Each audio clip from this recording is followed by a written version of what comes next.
Have you ever witnessed a glowing light in a nearby field?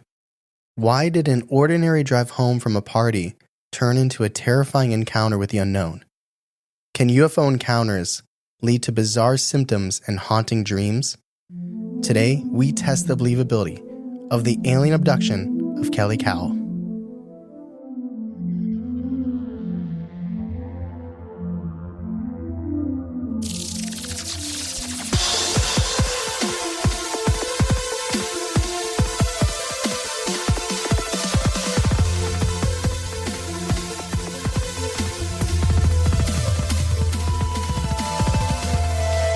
Welcome to Believing the Bizarre, Where we dive into the unknown and the unusual. and tell you whether or not we find it believable. That is right. Let me tell you, I just cracked my back lifting my head up like this, or my arm. You heard that? I did. That's awesome. I thought something exploded. I could be at DC right now. That's great. But thank you, everybody, so much for listening. If you listened to our blind rankings that we put out in May, this might not be a surprise. Oh, is this from that? I wasn't listening. He's like, I was listening to anything over there. Well, I think we were calling her Kelly Cahill. Yeah, that's what it was. Yeah, it's like Kelly Cahill. Like, it's like how. Cow. Where's it from? Australia. Australia? Yeah. It's better than the Monte Cristo sandwich hotel? I think there's a lot more that happened here than that house. Yeah. But really excited, just shouting out some sources. We got National Archives Australia, Encounter, which is the book written by Kelly. Cool. Redbull.com, believe it or not. Hell yeah. ABC.net, Mysterious Universe, Eyes on Cinema, and YouTube. Red Bull's like, how can you become a UFO? The content creator for Red Bull is like, we got to think outside the box here. Let's talk about The wings, the bun. yeah. Yeah. Also, a reminder, this Friday is the second Friday of the month, which means an interview is coming out. It is coming out. So we don't want to give too much away, but if you're really into different dimensions and things like that, I think you'll really dig this interview. In Alaska. And Cleveland. A little bit, yeah. I think we referenced Everything's Joe got a little Flacco. pinch of Cleveland, you know. This was recorded a while ago, but that's coming out this Friday. So make sure you stick around, check that out, and then in a couple weeks we'll have our next bizarre news and blind rankings. But with that said, let's dive into this alien encounter.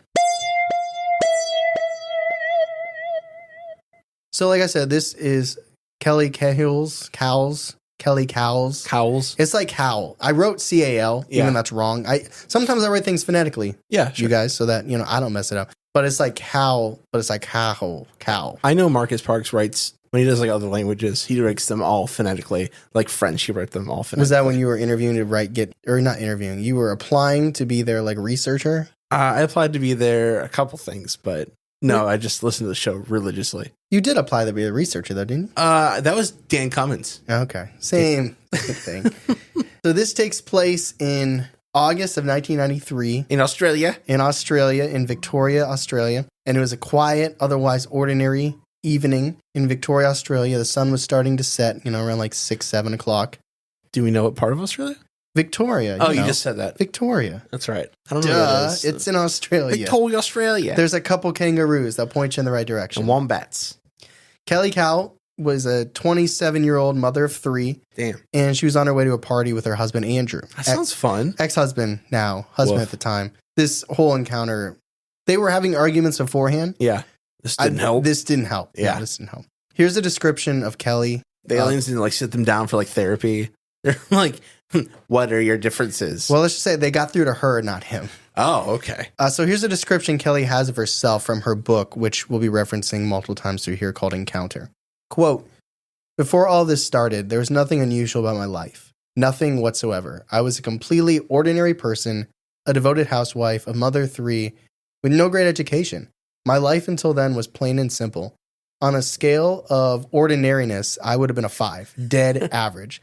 The Australian Bureau of Statistics could have used me to calibrate their meters." Damn. Unquote. Wow. So she basic. That's what she said. She's like, I like a good Starbucks. I like a good Chipotle. I like this though. She's just being like, hey, like I could be any of you guys. Yeah. There's nothing unique about me. I mean, I want to jump way ahead, but was that why she was picked? There's actually a very, very small thing that happened before this encounter. Mm-hmm. And I'll explain chronologically why I put it at the end. Ooh. But there's something that led up to this that she references. I'm not saying I believe anything, but this isn't the part where I give my opinions. This is the part where we just tell the damn story.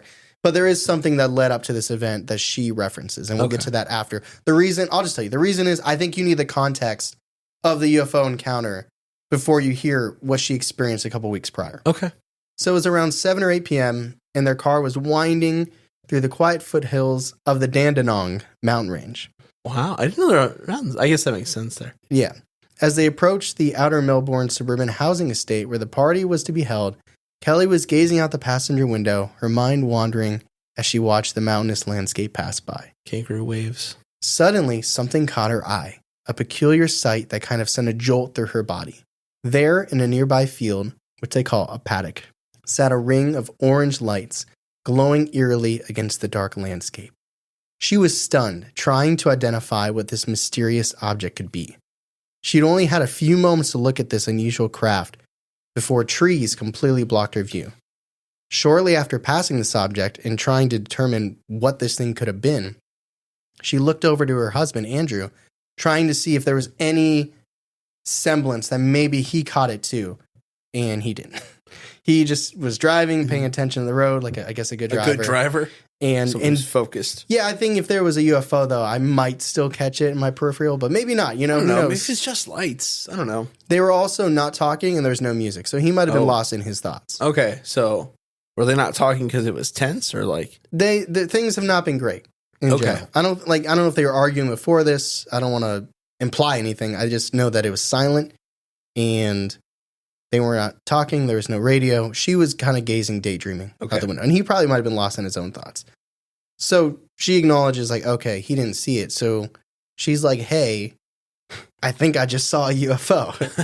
And her husband, what an icebreaker. Her husband, in true horror movie dad fashion, said that would be very unlikely and that it was probably just some airplane. And she's like, no, I've never seen an airplane kind of like hover and land like that. And he's like, oh, well, that was a helicopter then. Oh, boy. And so it just kind of shut down. So despite still being in awe of what she had briefly witnessed, she let the experience escape her mind, and before long, they were at the party, having a good time, with the thoughts of the alien spaceships way off in the distance of their minds.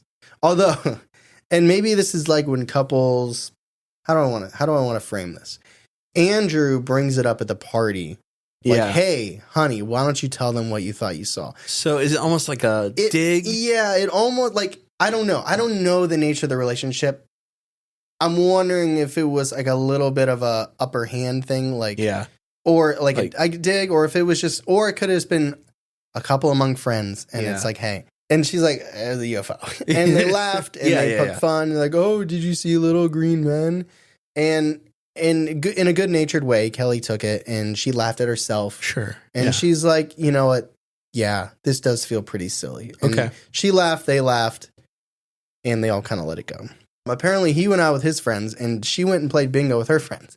Bingo. They went to a party to go separate places. Yeah. Which is, maybe that's what they do in Australia. Almost feels like they met up there and then branched. I feel like they should have like a Uber system with just kangaroos.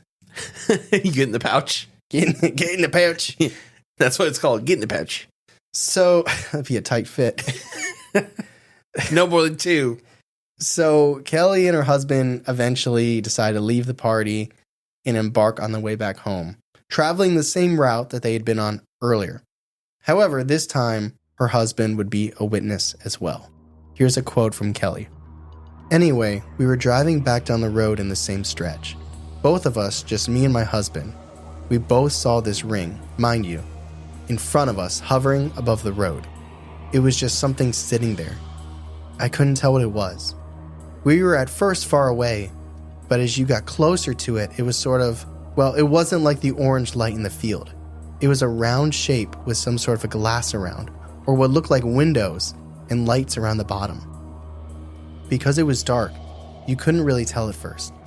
But as we got closer and closer, there was no noise or anything. Even then, my husband was going, "You're right, that's something that's very, very strange." And I swear we saw people in there. And then just as I said to him, "I swear there's some people in there," it just shot off to the left as fast as it could go. I mean, just completely disappeared. Within a split second, it had gone.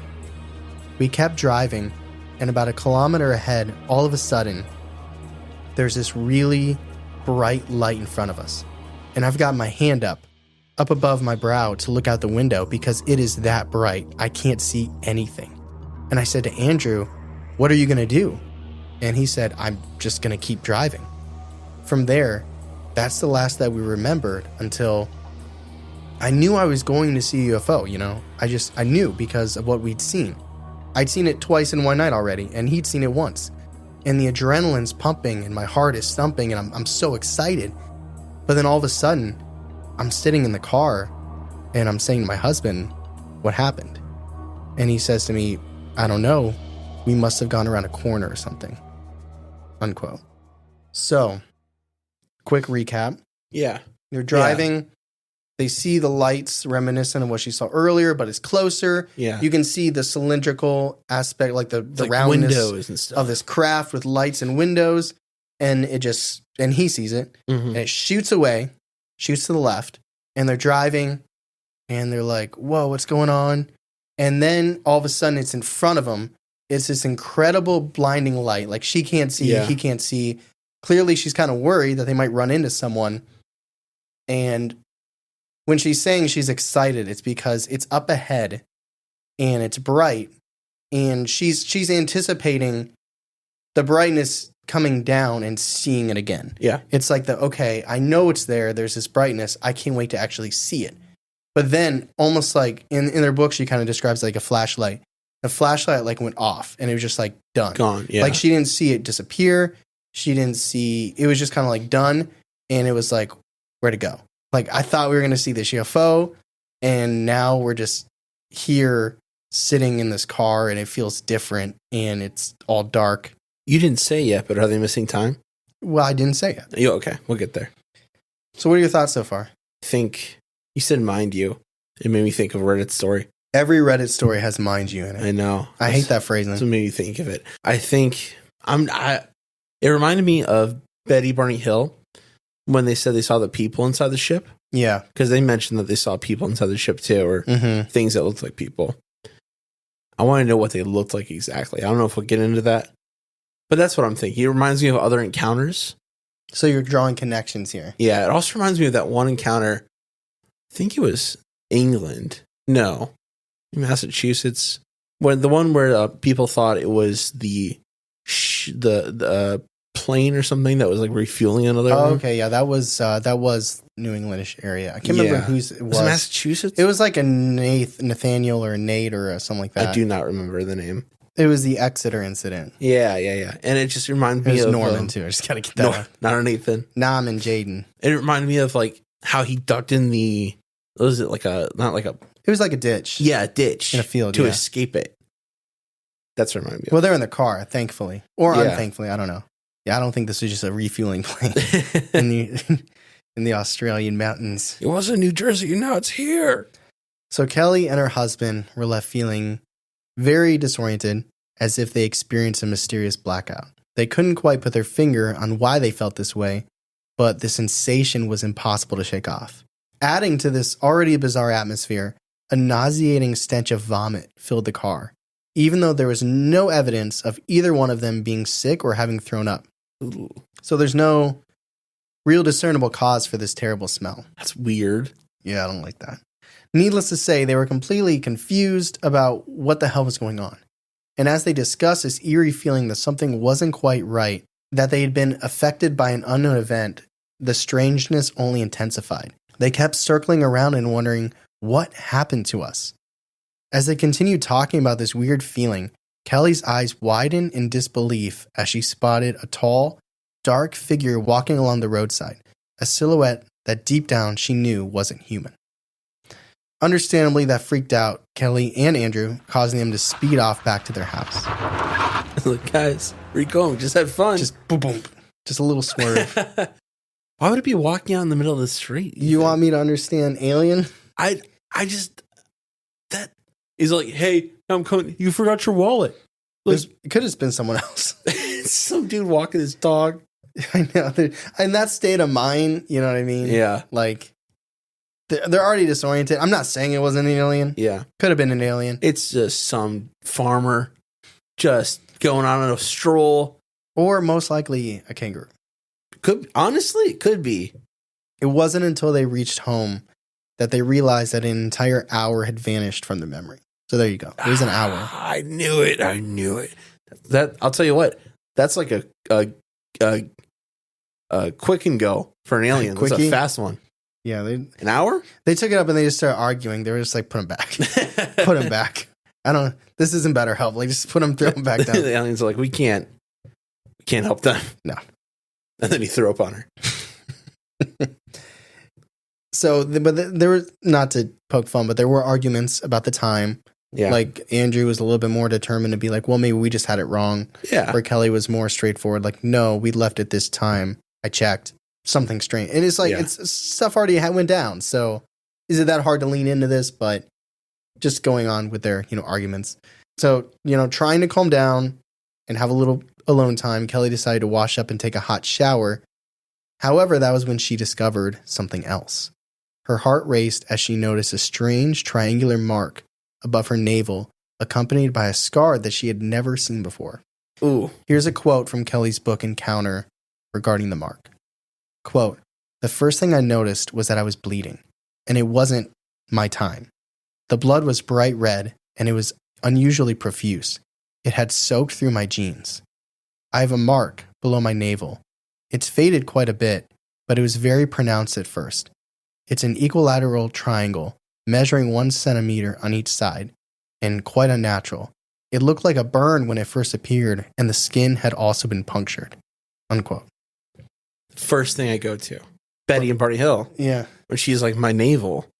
When she is under hypnosis. At what time, when in our history did we go from navel to belly button? As just like things we say. I would imagine. Or like when you're in that state and you're talking serious. Yeah. You say navel. I think it's like most things, like they become over time. Like this is 93.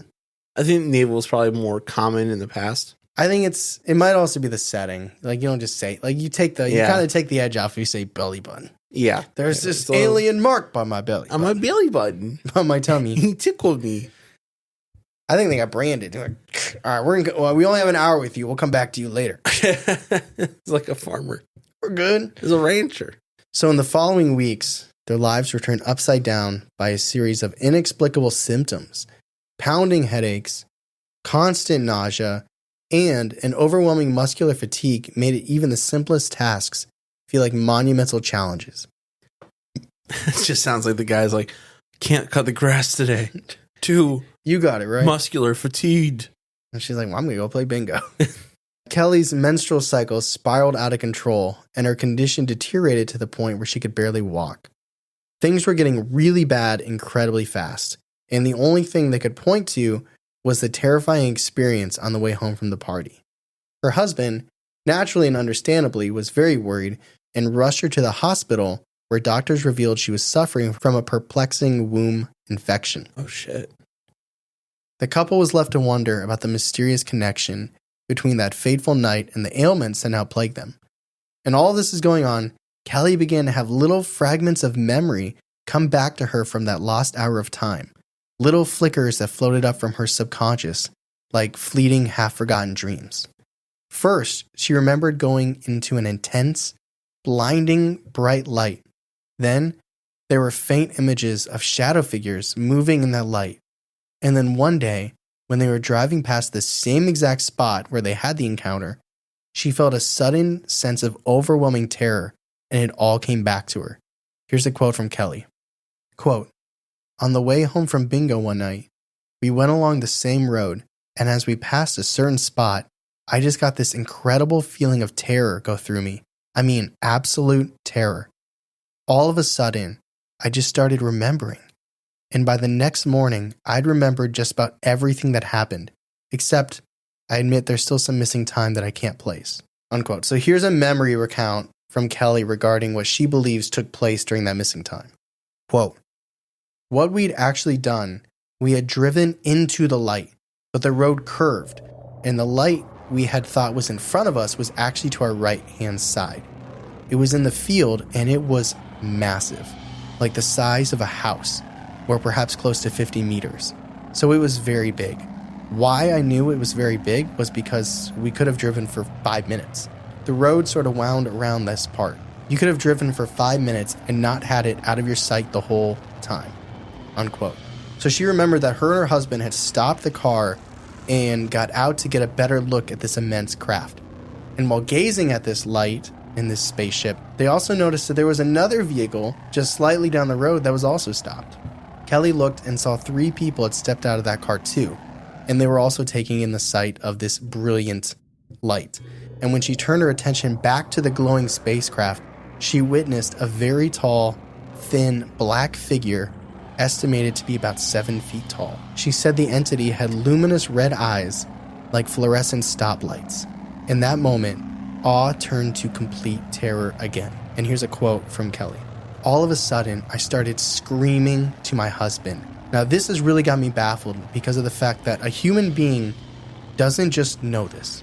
So I don't know how I came out with this, but I just started saying, they've got no souls. And then I started screaming, they've got no souls. Then all of a sudden, there were heaps of them in the field. Not just one, a whole heap of them. And they started coming towards us.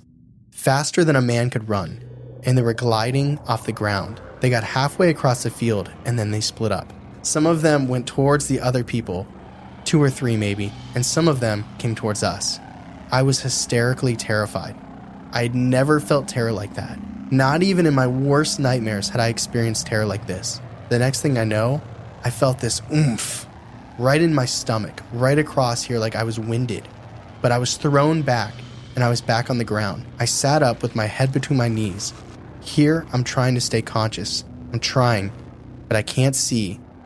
And then it all went black. Unquote. So that is her getting flashbacks and memories triggered by being in the same exact location. So the original story that she remembered was, we're driving, there's this blinding light, I can't wait to see this UFO, and then all of a sudden it's like a flashlight turns off and it's gone. And they're like, that was weird. I thought we were going to see UFO. Let's go home and shower, And then, but what she's saying is what really happened is it actually was on the right. It's the size of a house, this huge, huge spaceship. She said you could drive around this road for like 5 minutes and still see it. Another car was stopped, and all these tall, black alien figures rushed at them. She's saying they have no souls. I know you just listened to that, but I'm hoping a recap will kind of keep the timeline straight. What's interesting to me is that she came to that memory on her own. Like, she didn't have like a cycle, it wasn't a hypnotherapy. Right. Yeah. The only thing that happened was she was in the same spot. Right. So it was like it was like a trigger. It was logistical. It was a logistical trigger. Yeah. Like her body being back in that same exact spot, like just triggered it. And it's crazy to me that there's another car involved. Like, there's 3 other people who had the same experience, and we don't have their encounter, do we? We'll we? Okay, I guess we'll find out. Here's what she claimed to see. I'll post this on Instagram. My God. Hard fucking pass. That's terrible. Alien dude. That's like worse than a gray. Whoa. I don't like that. She's also not the best at trying. It's not bad though. It's okay. The eyes are weird. Has it got 2 shoulders? Is she just outlining? I don't know. It's okay. It's all right. The face is what the most important thing. Yeah. They're not real. Like, what if they're not like alive? What if they're just like puppets? Like, what if they're being controlled by another entity? What would make you think that? They just look so plain. Like, there's no features at all. Like, there's no mouth, there's no nose, there's just eyes. You're also putting a lot of stock in her drawing. Like I am, but that's also what she described, right? Yeah, from a memory. Okay. No, I'm not saying they couldn't be. It could be like the pawns that do the dirty work. Yeah, that's what I'm saying. Like, they're like the lower caste, like they're just the worker bees. But they're not real. They're not a real boy. I just meant, like, what if they're like a robot or something? Like maybe. Or a biomechanical robot. Their hands are just those searing triangles. Oh, no scalenes here, just equilateral. That'd be terrible. Isosceles. All right. So during the encounter, she said she was only mildly conscious of her husband's presence nearby. Yeah. Which, there's a lot of traumatic stuff happening. He remained mostly quiet as the beings repeatedly projected telepathic messages into her mind, insisting to Kelly that they meant no harm. Yet, despite their persistent reassurances, every instinct screamed that these creatures were fundamentally evil. Just absolutely nothing good, nothing trustworthy about them at all. Abruptly, so this is still the moment, an unexpected wave of rage swelled up inside of her, overpowering the paralyzing fear that gripped her, and she just recalls furiously yelling at these entities, demanding that they leave and unleashing curses and threats, which is pretty damn impressive. Yeah. The next lucid memory is finding herself back in the vehicle. All other recollections were reduced to basically just a whirlwind of fragmented images. And over the following weeks, extraordinarily vivid memories would haunt her. Visions of what she'd witnessed and of being inside their craft conversing with them. Here's a quote from Kelly regarding these dreams. Quote, "After I did it, I had another dream, and these dreams seemed very physical. In these moments, I know I'm dreaming, and I've got to wake up out of them. But in this particular one, I felt as if my legs were being pulled off the bed, and it was like I was paralyzed from the waist down, and my legs were being pulled over to the side, yet I could almost use the top of my body. Then I'm grabbing a pillow, trying to hit my husband to wake him up, and I'm fighting this. I'm not going to let this thing drag me off the bed by my legs. Then I woke up and I saw it there standing again. It didn't scare me quite as much this time. I was still terrified, but just not as much fear. Because each time it scared me, it was that same power like I felt out in the field that night."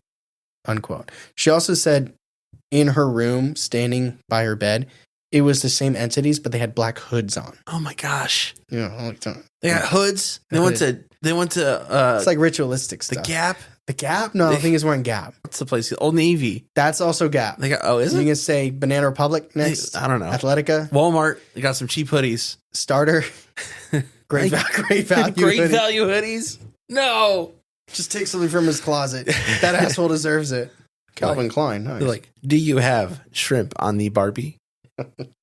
So what are your thoughts with like all of this dreams, recollections, things in her room? I don't yelling, know. they have no soul. She's not afraid of him as much anymore. That's the scariest part to me, is that she instinctively knew they have no souls. And there she are said it. religious. I haven't gotten into it yet. There are religious undertones. Like this breaks her faith. I've gathered that. It's scary in a different way, I guess. You know, it's scary in a way where like it feel okay. Have you seen the movie? Yeah, of course you've seen the movie. I might not have. You have, like Hell's Rejects or something. Devil's Rejects. Devil's Rejects. Have you seen the movie? No. Making a reference to a movie you haven't seen? I know what it's about, but it feels like they're almost like the Devil's Rejects of aliens. Yeah, and they're trying to, get her. Yeah, they're doing stuff just like the movie, right? Yes. So you mean they're like a outlaw, like they're doing their own thing. They're not following a greater plan or a system. They're kind of rebels within. They're just messing with people, messing with her in a way that like it's like they want her to suffer. Yeah, because I guess if you're looking at it as like, what are the aliens trying to gain? Yeah. Unless you take the angle where it's like, obviously, okay, there's a lot of witnesses, so I can't really say that nothing happened, but you could argue, if you wanted to, that they did have an alien encounter and maybe even were abducted, but everything happening since then is just her own mind trying to cope with it. Because these dreams are happening in her room. Those might not be real. It could be sleep paralysis even. Yeah, it could be sleep paralysis because like her upper body's paralyzed. Yeah. I mean, her legs are moving, but she's saying it's not her. Yeah. But I'm just saying, like, I don't think it's quite mutually exclusive where, like, yes, all of it could be fake. But, like, you could also argue that she did have a legitimate alien encounter, and some of these kind of like aftershock moments of dreams and visions and things like that are just, her mind just was, like, so messed with. They can even be implanting these memories, these thoughts. It's just like they already got it programmed in her brain. Yeah. And there's like hidden daily quotas and messing with people. It's like, oh, make her see some hooded dude. Just the idea that they have hoods now, like they're choreographing? They're choreograph. What are you trying to say? Choreographing? Their costumer said, let's put on hoods this time. Oh. What is costumer? Costumer, yeah. Is there an official name for that person? Costumer. Oh. That is the issue. I was thinking like someone who designs the dances. Choreographer. That's what I was thinking. Choreographer? Yeah, same. Yeah, I don't think so. I think choreographer and choreographer are the same thing. That's like when I said geography was geography in 5th grade. Just because you say it doesn't make it right. They're like, all right, quick change, Hood. Yes. Go do your thing. Mm-hmm. Okay. So regardless, during all of this, her husband was not quite as connected via the dreams or the memories. He actually was completely unable to remember anything that had happened to them, which honestly I think is a bummer for Kelly because like we've said many times on this podcast, it's always better when you have a witness, whether it be a friend, a loved one, a coworker, anyone really that's by you to have a shared paranormal experience. Do you think he actually wasn't remembering? He just was like so mad at her. He's like, I'm going to keep it to myself. I don't think it's because he's mad at her. If what you said is true, I think it's he has issues coping. Because in her book, she didn't expand on it. She said that she had trouble with all of this, but she thinks that she handled it much better than he did. So it could be that he's just repressing, even if he is remembering it and just not showing it. Because that's like pushing it down. That's what men do in our society. You just pick up a bottle and you leave it all in there until you blow up one day. So anyway, Kelly ended up reaching out to Bill Chalker, a renowned Sydney-based researcher from the UFO Investigation Center, who proceeded to conduct a comprehensive investigation into the incident alongside Phenomena Research Australia, also known as PRA. Their efforts actually led to the discovery of the additional witnesses in the other vehicles who observed the UFO that night. Because if you remember, on the way back, I remember. They claimed there was another car that was stopped and viewing the spaceship. So here's a quote from ABC Net News. Quote, he and the PRA placed an ad in local newspapers in an effort to find the occupants of the second car. Remarkably, they got a response, and the stories from the second car, they don't want to be named, were identical to Miss Cowell's, but went even further, detailing experiences inside the mystery craft where they were strapped to a table and examined by the beings. According to the PRA, the women had the same triangular wounds near their navels as well as other strange marks. There was even talk of a third car driven by a local lawyer, PRA discovered, whose story also lined up. The researchers began prepping an exhaustive 300-page report that promised to reveal this truth. Unquote. Man, so there's your answer. Like you asked the questions and you waited. Yeah. And then the answers blossomed like little seeds you planted. Watching a movie. Was there anything else you asked that we haven't got to yet? I don't think so. Those are the two main questions, I think. But I just imagine these Australians in the field just like, come on, you tall cunts. That's what they would say there. That's what they would say? Absolutely. While they're battling scorpions and giant tarantulas. Yeah. That's pretty wild. That they even experienced into the spaceship. Being strapped down. Ugh. Because it's crazy. Like, you know, it makes you think, were they treated differently? Or did they just happen to remember different things than Kelly? They just remember different things. Like, I feel like they got, they treat everyone the same. Everyone gets the same treatment. They got two fish on the one hook, like they got two for. I've done that, and it's a good feeling. Perch, like when I would go with my dad and my uncle in Lake Erie. Yeah. And I had the double. The double hook. The double hook, and you feel it and you reel it, and there's two perch there. I don't fish anymore, but I've gotten that before. It's a good feeling. Oh. It's like a challenge, you know what I mean? No. Have you ever gotten two? No. Oh. I barely catch one. So after more closely examining the site where the UFO reportedly landed, Chalker, who's the investigator she reached out to, and his team claimed to have uncovered various pieces of physical evidence, including perplexing chemical and magnetic anomalies, unusual radiation and magnetic readings, and inexplicable marks in the field that defied conventional explanations. So they're saying basically something went down. Yeah, said it's weird here. It's kind of reminds. Well, I mean, a lot of alien encounters, people go back and you see stuff. But for whatever reason, it's making me think of with like radiation. It's making me think of the Dyatlov Pass, where it's just like you find radiation. You're like, that's weird. Yeah, even though that was not aliens at all. It was the sledge or the avalanche. Snow. So as the extraordinary story gained media attention, Kelly found herself in the spotlight, becoming a prominent figure in the realm of UFO research and last month's blind rankings. She appeared on numerous television shows, participated in UFO conferences, and even authored a book in 1997 titled Encounter, The True Story, in which she shared her incredible experience and thankfully was a PDF online. She also ended up losing her Christian faith because she feels the Christian religion is inadequate for explaining anything that happened to her that night. She said she still does believe in God. Okay. Like she's still spiritual. She still believes in God. She just doesn't buy into the Christianity and what she was taught. So this is going back to what I referenced earlier. So if you've been on the edge of your seat, wondering what is that detail, what made Tyler go out of chronological order? Yeah, what messed up his whole bag? Yeah, here it is. So there's something that happened to Kelly shortly before her main encounter that she finds strange and relates to God. Like I said, I'm the mayor of chronological stories, so this is very new to me. It feels a little awkward putting this out of order. But it's like in a movie, you go back in time. Yeah. I guess it's like if you have different encounters. I'm not going to explain it. It doesn't matter. So I think the UFO context and experience was necessary. So here's a full quote from her book about what happened prior to this whole experience and encounter. Okay. Quote, "One night, I was in the room praying my heart out to God for some indication that he really cared about me and truly accepted me. I was doing this hour after hour, and then I said a peculiar thing. Why can't you be closer to me? I want you here. I want your pure presence. As soon as I said this, an incredible thing happened. I suddenly felt a breathtaking, overwhelming presence in the room. A surge of energy washed over me, which caused my heart to race, my skin to flush, and my hair to stand on end. I felt a tingling sensation all over my body.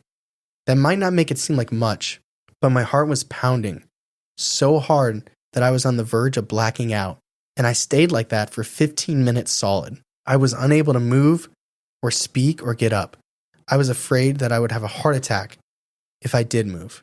During that 15 minutes, it seemed to me that something was being poured into my head, like a high-speed data transmission. I couldn't hear it, or at least I couldn't catch what was being transmitted, but there was no denying that it was going on. And I stayed there in this strange, altered state until it was finished. When it finally left me, I had the clear idea that my prayer had been answered by God showing me a small taste of his power. I couldn't handle it. It seemed that a point was being made. If I couldn't take even that little demonstration, then how could I possibly handle his full presence? And I got the message. After that realization, about a minute or so later, I found I could get up. So I stood, but my whole system was in shock. My entire body had been seriously affected. And the nearest thing I can think of to describe it is the shock of childbirth. My knees were like jelly, and all the color had drained from my face. I was experiencing the symptoms of real physical shock, and when I finally looked in the mirror, I almost didn't even recognize myself. The obvious question is why I connect this to UFOs, if at the time I was sure that the event was related to God. The answer lies mainly in the presence of the energy that I felt going through my body.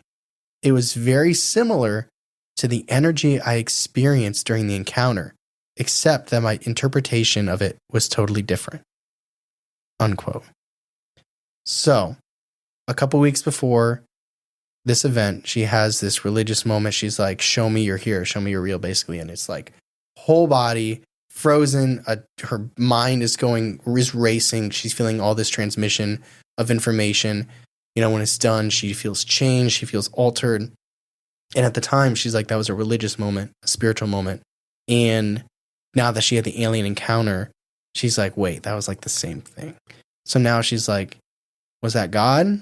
Or was I picked a few weeks before it even happened? Yeah, I felt like she was like, they put the tracker on her before it happened. Yeah. What do you think about that? Ooh, it's scary. It's really scary to me because she's like so vulnerable in that moment. And then they come. Mm-hmm. Do you think they heard the thoughts or just was random? I have no idea. It seems like kind of like when we talk about intent, like if you put that much out there. Yeah. But it can't just be that, because I know there's so many people in this world that are probably that intensely spiritual or more. Yeah. And they're not all being abducted by aliens. So it could just be a little coincidental as well. Yeah. I think the biggest takeaway for me as a person from this story or from that little clip we just read from her book, Encounter, is the value and the impact of perception. Yeah. And that if there's anything else non-paranormal you can take away from this episode is the fact that the same exact thing potentially can happen, or not the same thing. Any event can happen, and we shape it entirely with our own perception. Yeah. It's like an event is its own thing, meaningless, it just happens. And we put the meaning on it, we put the perception on it. And it's crazy how something can happen and you think, oh, it was this. And then a month later, you completely rethink the same exact event. It's like nothing changed. It's just the way you perceived it. And I think for better or worse, however you want to consume that information, I just find it fascinating because it's crazy how, like, if you believe there is no meaning in just stuff, like something happens and we put the meaning in it. There's no meaning there. We put the meaning in it. But that doesn't make it true or false because perception can change over time. Like people think like Michael Jordan's better than LeBron. Mm-hmm. But then, it's not. So it's like, that's a joke. That's a joke. You could, I mean, it's not, but go the other way too. Like, what if it was a spiritual presence? What if it was God? It absolutely could be. And then what if the aliens are another branch of that? Yeah. And you could go both ways with that. Well, some people think aliens are demonic. Yeah, that's what I was thinking. Like, yeah, this could be a sign of the evil. And she also says they have no souls. But that's the interesting thing. Well, Yeah. I think that's the religious undertones as well. But that, like, her changing her perception of it does not make her correct. Right. It's changed in her mind based on new experience and new stimuli that she has. But that doesn't mean that she didn't go from having a right perception to a, quote, wrong perception. Right. Like, it could have been God. Mm-hmm. And then she's like, oh, no, I experienced this with aliens. It felt the same thing, so I think that was aliens too. It's just her perception change. You could be, I mean, if you want to think about, like, if we go down the path of, like, God is real and aliens are of this world and they're demonic, then it kind of has a dichotomy. It does. Where it's like she feels like the same thing, but they're just opposite ends of the spectrum. That's just not the way she's taking it. Right, and I totally understand that. That's probably how I would take it too. Well, that's not how she took it in 1996 when she was doing all this stuff. Like, this is a long time ago. She might have changed her mind now. But so, despite the seemingly incredible nature of her account, Kelly Cahill has long been regarded as a credible witness with no history of mental illness, no apparent motive for deception, and no prior involvement in the UFO community. Like she said, she was a 5. She's basic AF. She was ordinary. Chipotle Except for this event that she didn't mention. Yeah, that's weird. Yeah. So, to close it out, Chalker had this to say about Kelly and her experience. Quote, "Here we have a striking situation. 2 groups of persons unknown to each other have witnessed the same UFO encounter and entities. They also experienced missing time, and each group has been available to competent investigators. Independent witnesses have provided information which enabled cross-checking and correlations to reveal a remarkable amount of similar information. The result is a compelling case for the reality of the strange events described. The status of the events is further strengthened by a range of apparently related physical traces, including ground traces, a magnetic anomaly, and effects on some of the witnesses." Unquote. Yeah, that's the most powerful part to me, is that there's 2 separate groups of people with similar characteristics, similar stories. That's very scary. I was watching an interview with her on YouTube, and when she was mentioning them, they were like, "Can you give us their names?" And she was like, "No, I don't know their names." She's like, "You can contact these investigators." But she was like, "Honestly, I don't mind that. Like, I don't blame them for not giving their information." She's like, "It ruined my relationship. It ruined my societal standings in a lot of ways." Like, she admits a lot was taken from her by coming forward with this. Yeah. So the fact that they didn't come forward, she's like, "Yeah, I get it." How weird would that be, right? To watch these interviews with someone was in the other car, like you're the anonymous person, right? And you see Kelly doing these interviews, talking about this, and you're like, I experienced the exact same thing. Like, would you want to reach out to her at least? Maybe they have, and she's just. I mean, the interviews are also pretty old too. She's respecting their privacy. Yeah, maybe they just want to act like it didn't happen. Maybe. And if the investigators didn't give her their name, they might not have ever heard of this or found out anything. I mean, they might have searched. I'm sure. I'm sure. Like a case so close to what happened to you, I'm sure they have to at least be aware of her. I don't know. So that is Kelly Cahill's story, her alien abduction. That's pretty good. I'll be honest, I didn't know how long this was going to be, so I got a couple Australian UFO encounters. Of course you do.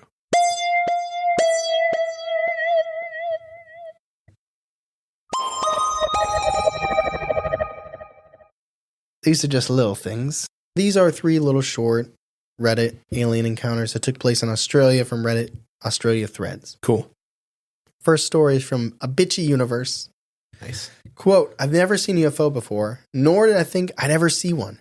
I'm a huge skeptic, so this left me excited and perplexed. I was sitting in the passenger seat after a trip from the cinema, and we were on our way home around 12:30 in the morning. I saw a giant circular-shaped object in the sky, lingering there for a few seconds. Then it whooshed away and disappeared. I thought to myself momentarily, assuming it was a reflection from the window or the moonlight, but my cousin, who was sitting in the driver's seat, looked at me and said, "Did you just see that?" And we both explained the same thing to each other. I have goosebumps. I know this could have been anything, but the speed and the way it moved and disappeared were extremely similar to how a lot of people have described these objects online and in documentaries. I'm a curious and passionate skeptic, so this definitely has me weirded out and electric from having witnessed one myself. Yeah, that was short. It was fast. Honestly, kind of the perfect UFO experience. Yeah. Like, if you don't want to risk getting sucked up in there, Jordan Peele style, doing stuff, chewed up like horses. Yeah. That's perfect. You just see it. You're safe. You can tell people you saw it. It's strange. I would like a little bit more meat to my story. Okay. If it was me. But this is the safest. You know what I mean? Like, there's no, like, it's just perfect. It's like a great moment. But we can all admit, safe isn't always the most fun. No, it is not. Story 2 is from Sleepless and Anxious. I've seen about 6 or so UFOs in my life. Some of the sightings weren't really that spectacular, like a clear night sky and a small white glowing light that was traveling in one direction before it stopped midair for several seconds and then accelerated incredibly fast in the opposite direction and then vanished. The most notable incident was when I was in the kitchen getting something as a kid. My dad was outside smoking and yelled, "Come quick, there's a UFO." So I did. I thought it would just be something small, like an orb, but when I looked up into the sky where my dad was looking, there was this massive triangular object slowly hovering above our backyard. It had large lights on the corner points that were shifting from white to red and then blue.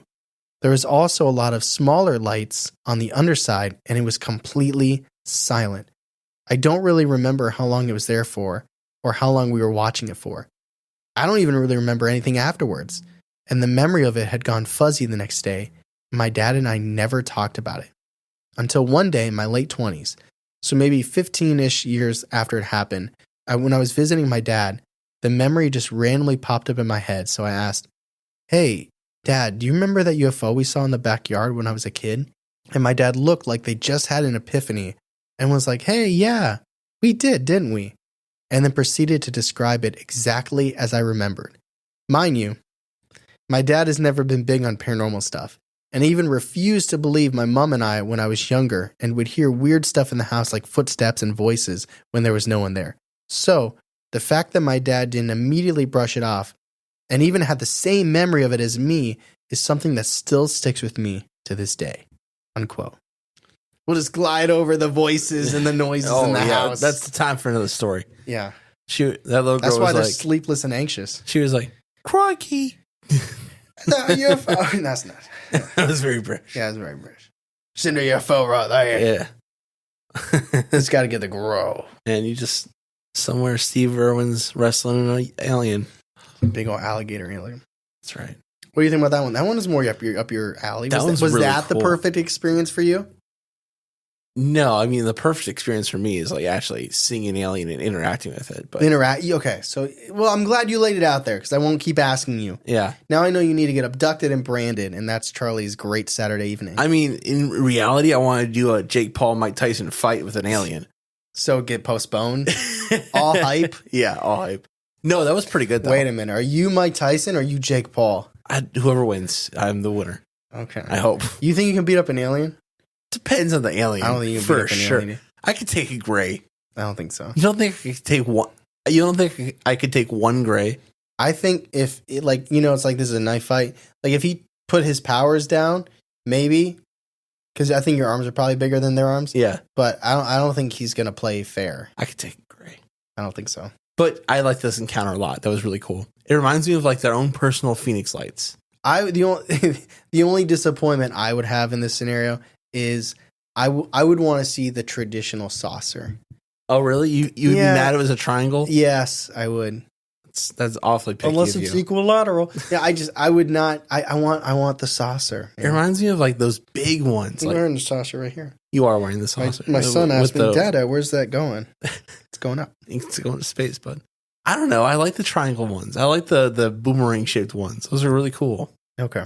I mean, beggars can't be choosers. That's right. If I saw one and it was a triangle, I would just lie about it later and say it was definitely a saucer. It was totally a sphere. Yeah. Spherical. So here's our last story from Neva Saying Neva. Quote, I was walking with two friends, Bob and Jennifer, not their real names, in the middle of the night in the side streets of West Croydon, about 27 years ago. We had just passed through an intersection when Bob stopped and called us back to look at something down the street we had just crossed. I was too lazy to look, honestly, but Jennifer turned, and when she saw it, she demanded that I come and look too. Bob said it was a UFO. It definitely looked weird, but not so weird that alien spaceship seemed like a plausible explanation, so I said no. It looked kind of like a set of floodlights on top of a tall building. They were all lined up in an L shape over the building, but at a skewed angle, so it seemed like they might be attached to light poles on top of the walls to shine down on the roof. They were very, very bright, but I persuaded myself and they weren't impossibly bright because the streetlights were dim and there was no other source of light. My eyes were adjusting to the dark. They also appeared to be a little too high to be attached to the building, but they were quite a long ways away, so it was difficult to tell. We stood there arguing about it for ages. Me and Jennifer agreed that they were just floodlights, but Bob insisted that they were not, and he gradually won us over. They really did look too high and too bright, but I refused to accept a spooky explanation, and floodlights were the most plausible thing I could think of, so I stuck to my guns. Bob said they were moving, and it really kind of seemed like they were, but so slowly that it was hard to perceive. It really felt like a long time had passed. I noticed that we were all standing in the middle of the road at an intersection, and we were so wrapped up in the experience that we probably wouldn't have even noticed if a car was coming. And the lights were moving, and they were coming closer. It seemed like they were floating directly towards us, and they made no sound at all. That scared the shit out of me, and I immediately began to panic. I wanted to leave, but I didn't want to leave on my own. It was like 2 a.m, and I was in an unfamiliar neighborhood with no phone, no money, and public transport had stopped running. If my friends wouldn't show me the way back to Bob's house, I had nowhere to go. I stopped looking at the lights at this point because I was more focused on my friends and getting out of there. They were standing like zombies, with their mouths wide open, looking up at the sky. I thought they looked stupid with their mouths wide open, but then I noticed my mouth was open too, and I felt like an idiot. I was begging them to leave with me, but they were hardly responding at all. I was barely getting grunts of acknowledgement. This scared me even more, but I saw that I wasn't going to get my way, and I had to make a decision. I thought about how weird would it be to have to walk away from my friends, with nowhere to go, and I actually felt lonely. I also thought how weird it would be to walk away from those lights. I mean, it's the most interesting thing I've ever seen, by far, and it was hard not to look at them. I took one more look at my friends' stupid, wide-open mouths. Their heads were tipped back now because the lights were almost directly above us. I looked back at the lights, and I surrendered to the situation. That's the last thing I clearly remember. They looked very similar to the Phoenix lights, but with one chopped off at the end and one leg was longer than the other, and they were much closer than any of the photos or footage of the Phoenix lights. I do have a very vague memory of standing with my head tipped back as far as it would go, and my mouth wide open as far as possible, and I'm looking at the sky immediately above me. There were no lights, but there's a dark black square object blocking out the stars. It looks heavy, but it's floating, and it's completely silent. It was directly above my head. It seemed pretty close, and it took up pretty much the whole sky. It was just a flash of a memory, and it's pretty vague, and I don't think I remembered it until long after it happened, So it's probably not even real, but who knows? Unquote. That one's really scary.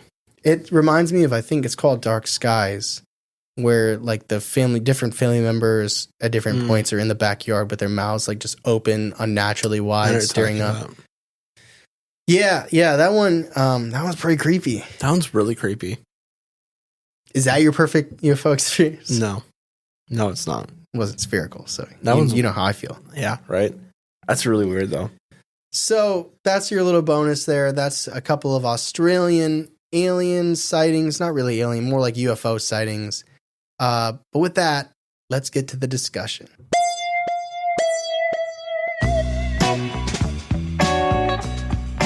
All right, before we get to the discussion, we like to stop the episode and thank our newest patrons, who, as of the recording of this here podcast about aliens in Australia, includes Viveka and Grace.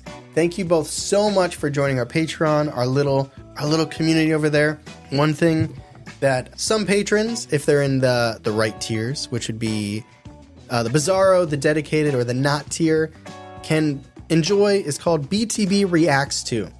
This is a fun little segment. It actually started when I was showing Charlie Friday the 13th Kills. Yeah. Mm-hmm. And then went to the Terrifier 2 death scene. And terrible. If you've seen that movie, you know what death scene I'm talking about. But now we watch little short horror films. Yeah. And we react to them in real time. We just did an awesome one by, it's not Please Don't Destroy. What's their name? You know them. They're apparently funny guys. They're super funny. I didn't know they did horror short films. Yeah. So they just do everything, I guess. Might have been a one-off, but... It may even still. Either way, they're just short little fun horror films, like something you might find on YouTube or something like that. But it's a lot of fun, and it's a different type of horror film reaction because they're shorter and they're more indie. Mm-hmm. So there's not all these special effects and stuff. Still better than Night Swim.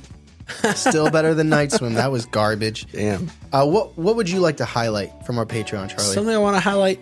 If you join the Patreon, we will shout out your name. Yeah. You will be noticed by us. We will make sure we say your name, and we appreciate you for joining. Might be incorrect, but we'll still try. We'll do our damnedest. That's right. But there's 4 tiers, so much bonus content, 6 to 8 pieces of bonus content, plus community events like watching horror films together on Netflix, or even just chatting for an hour on Google Meet. Every month, tons of bonus content, tons of stuff. So if you're all caught up on episodes and you want a little bit more, we greatly appreciate it, and the support goes a long way for us. So thank you for that. Thank you to Grace and Viveka. With that said, let's get to the discussion. All right, Charlie. So I'm not diving into those Reddit stories. Those are bonuses. Right, those are fleeting moments. Well, the third people might have got sucked up. Maybe. But the other ones, those were supplemental, fun. Kelly's story, though, right? Kelly Cowles. This thing, that's incredible. That's a really good one. I don't remember what I ranked it, but I think I ranked it like 7 on mine. Deserves more than that. That was pretty good. I don't know what the Brooklyn one is yet, though. I need to. It's true. What are your thoughts as a whole? I did a lot of talking there. Give me some thoughts. What are you feeling? It really did scare me in a specific kind of way, where she remembers having the knowledge that these things don't have souls. I know I've brought it up a couple times, but that stands out to me. And the way that these things are described, as pictured as these tall black creatures streaking across this field at them. Now, she didn't say that she saw the legs running. Maybe they're just kind of like... She said they were like gliding. Yeah. So they're like faster hovering. than a human could run is what she said. So scared. It's like they're on hoverboards. It's interesting because it's not like a religious person had a very exclusive... I'll say spiritual because she doesn't claim to be religious anymore. It's interesting to me that a spiritual individual had a alien encounter, but it's one of the most like demonic alien encounters where it's like, I don't mean demonic like an alien. Like we did that one story. I won't remember the guy's name, but that's okay. Where he got like that chip put in him and he went to like the redwoods to get it out. Yeah. Like, there's stories about people getting abducted and it's not good, but it feels like they're not of this world, but they're not like good or bad. They're just like doing their own thing. Uh-huh. But the way that her story is presented, it makes them really feel evil. Yeah, they're monsters. Demonic. Yeah. Does this story sway, change, do anything to your perception of aliens in terms of outer space beings versus the dichotomy of angels and demons? I'll be honest, I never really thought of it like that before. I've heard the idea that aliens or demons or whatever, but I never thought of it as it making sense. And this story, I'm gonna be real, it still doesn't make sense to me. But I see it more in this story. But that's just a story. But we talked about it earlier. Perception. How did she perceive it? Yeah, I think we're hearing it from the narrator who has a very strong spiritual background. And I wonder, and they said, you don't have to fear us. We're not trying to hurt you. And they really didn't. I mean, she was bleeding profusely. They didn't sew it up that good. No. It was fast. It was an hour. Yeah. Like, we're going to have to cut this one short. Just Quickie snap mark. and then just throw her out. It's just, it feels scary, but it's also, I think a lot of that's perception. But also, how did it change your perception? Or did it change your perception? I don't think it did. I don't think it has. Like, I would still, the amount of awe and shock that would wash over me, regardless of how I've heard about them in the past, if I saw something like this, would just be unparalleled. I would just maybe collapse. I don't know. I think it's a very unique story, and it feels. I love that she's spiritual, and her alien encounter feels so demonic. Like, I think that just makes it for a perfect kind of like putting a bow on the story. It doesn't change mine because I'm not a spiritual person. Like, I think she ran into aliens, and it's just the way, like you were saying, and like we said earlier, she perceived it. Yeah, that's what it feels like to me as well. Like, so what do you think either her encounter, or what she experienced a few weeks before the actual alien encounter? Do you think that was, I don't want to say fabricated, like she made it up, but like exaggerated? Do you think she did have a spiritual experience, or do you think that was the aliens? I think she did think it was spiritual at the time. I do think it was aliens. So you think she had it and it was aliens? Yes. I think she had it, or she connected it to a moment where she felt she might have had something similar. Mm-hmm. It just felt so precise in that moment. I wonder if there was anything retroactive about it. Did she tell that story to anyone before she was abducted? See, I don't think so. Do you think it could have been planted? It could be a planted memory. Perhaps, because one of the details she attached to it was that she couldn't find her Bible. Yeah. And she's like, I don't leave anywhere without the Bible. It goes in the same spot, and it was lost for a while. So it could have been planted in her. I don't know. Maybe it was like almost like a positive memory that they tried to instill upon her. It was an R bad. Well, to show her that they are good. Oh. She didn't take it that way. Well, don't shoot the messenger, but I don't think she took it that way. No, but maybe that's what they're trying to do with that. If that's what that was. If it was them. Yeah. Or it's God just preparing her for like, hey, you're going to have some nasty shit happen.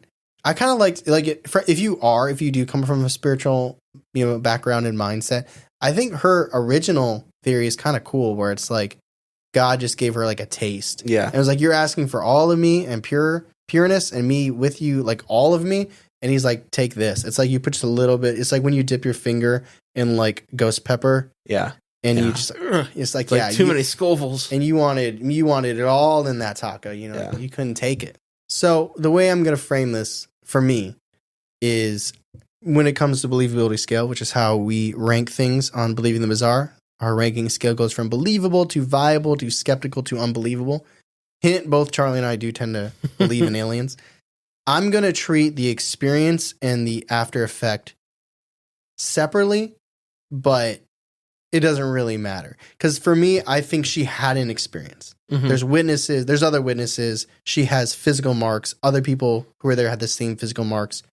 And it follows so many of the same hit points of other alien encounters. I think everything that happens afterwards, which we've heard people go through like hypnotherapy and things and have these memories. So I don't find that completely unbelievable, but I do think there's a chance it could just be her brain trying to cope with things and just like making things up. Because we've talked about before, like people getting real car accidents and have traumatic events and they can't remember that shit. Mm-hmm. So it could just be her brain playing movies trying to make sense of what happened, especially since like her husband was no help with that. But that doesn't matter because I think she had the encounter. Mm-hmm. I'm not going to take away from the encounter because I don't know whether or not. And I think she believes the visions and the memories and the fragments. So I don't think she's making it up. But that is less reliable to me because I think it could be just something in her trying to make sense of everything. But I do believe she had an encounter with aliens, so I go believable. What about you, Charlie? I do believe the alien encounter absolutely happened. Like there were just alone that there were multiple cars, witnesses experiencing the same event. There was a whole report about it. Some lawyer drove past and said, wow, he didn't get out of his car though because he knew he shouldn't do that. And I'm going to sue these aliens. Yeah, for wrongful damages. But the other people's encounter was the same, essentially the same. To me, that's just so telling. That's enough to put it in believable for me. If you or a loved one have been abducted by aliens, call Mimsy. Australian PIs. Yep, I think that's all we can say. It's believable. Kelly had an alien encounter. So that is our episode on the Kelly Cow alien encounter, abduction, lots of stuff. That was a lot of fun. Thank you for doing that, for presenting that. Thank you, producer Ben, for putting it on my radar. Yeah, that was incredible. A lot of fun. I love a good alien encounter. We need more of y'all to start getting abducted. Yeah, and right. stuff. And then send it in. You remind me a little bit. I'll never gonna forget this person. The listener that's sending the encounter. It's like Richard. I think so. Where he was like the 70s, and his friend just disappeared. No. Oh, okay. The listener encounter where the guy was driving down the road and he sees an alien, and then he goes back to his house, and then like they chase him into his house. Oh, and he's like, okay, he's being like hunted. That's a little bit more recent than the one I'm thinking of. Yeah, and the door handles. Yes, the door jiggling. handles. I want to know if he's alive. Yeah, I hope he's not just in space right now. That's ending the episode on a downer. I'm sure he is. I'm sure he is. Down under. That's putting my mood down under. But thank you everybody so much. If you enjoy the podcast and you're on Apple, you can leave a 5-star review. Just if you're not feeling the 5-star, you can just, DM us or move along. You don't have to say anything. Absolutely. But if you're feeling it and you really enjoy the podcast, you can leave us a 5-star review there. If you're listening on Spotify, you can comment directly on each and every episode, and believe you me, we read them. Speaking of our last episode, which was your story about the Finland myth and monsters.